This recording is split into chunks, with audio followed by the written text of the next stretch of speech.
Middle America is getting destroyed in America today. It's a very different economy. Inflation isn't moving. It will hit $5 in less than a week. Brace for impact. High gas prices around the corner for you. America is going to be very, very upset the next few months. Jerome Powell says Fed will wait to cut rates, and that is not good for a lot of people that were hoping to get rates being cut.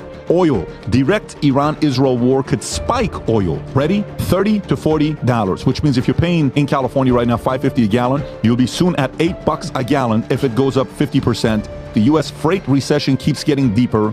The average American doesn't know what a 401k is. The Federal Reserve will not be making rate cut. 12-month core PCE inflation, which is one of the most important things we look at, is estimated to have been little changed at 2.8%, and the 3- and 6-month measures of inflation are actually above that level. So we've said at the FOMC that we'll need greater confidence that inflation is moving sustainably toward 2% before it would be appropriate to ease policy. What does that mean to the average person?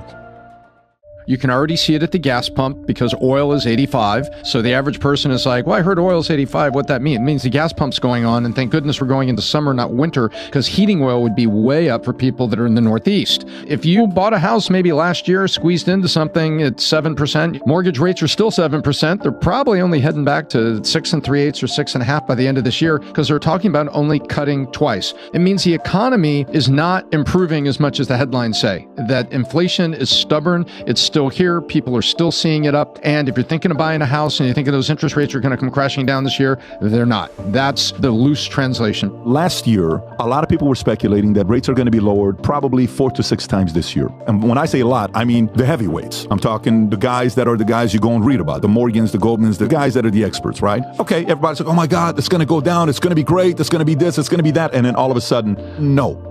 Another month, no, inflation's not dropping. Inflation went up 0.5 point. So now all of this is continuing the way it is to where we're at today.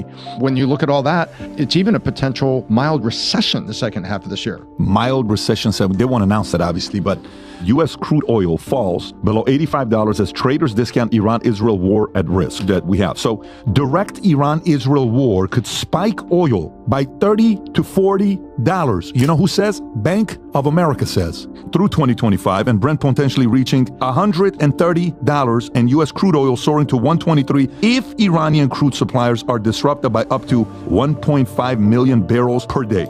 You have inflation, that's one thing. You have interest rates, that's one thing. You have unemployment, that's one thing. You have oil, gas prices, that's one thing. All those first things you mentioned is like the flu. If oil moves like that, it's cancer on the economy. Tell me why. Because oil affects everything. Oil affects fuel, just transporting goods back and forth. And by the way, the U.S. consumer is so much in debt right now. We have a freight recession going on where the amount of freight being transported around is down. You have that. So if oil goes up, air travel goes up immediately. Energy costs, just basic energy costs for your car goes up. Plastics go up. Plastic starts in a barrel of oil. Freight goes up. Oil affects everything. It's like the bad domino to fall in an economy. And by the way, they're saying, oh, it's under 85. The peak a year ago was 93.95. So we're all the way back up within $8 of last year's peak where we were panicking and Joe Biden opened the Strategic Petroleum Reserve to take excess oil out there to kind of help the price. I mean, we're within shouting distance of this. The economy is not nearly as good as it seems. United States oil extraction need about a $60 a barrel to make a buck. 60, 65. The oil sands in North Dakota and Alberta, they need about $55. It's more expensive to get the oil out of the shale as opposed to just plugging a hole in the ground in the Gulf of Mexico or in West Texas.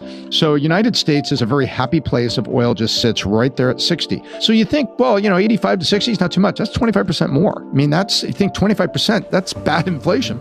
And if it hits on $100 or 120, that's exactly double. 65 is a happy place. Should we expect any stability from any of this anytime soon? Or is it just like, get used to the chaos? I think we need the Middle East to calm the F down. That will settle the oil market.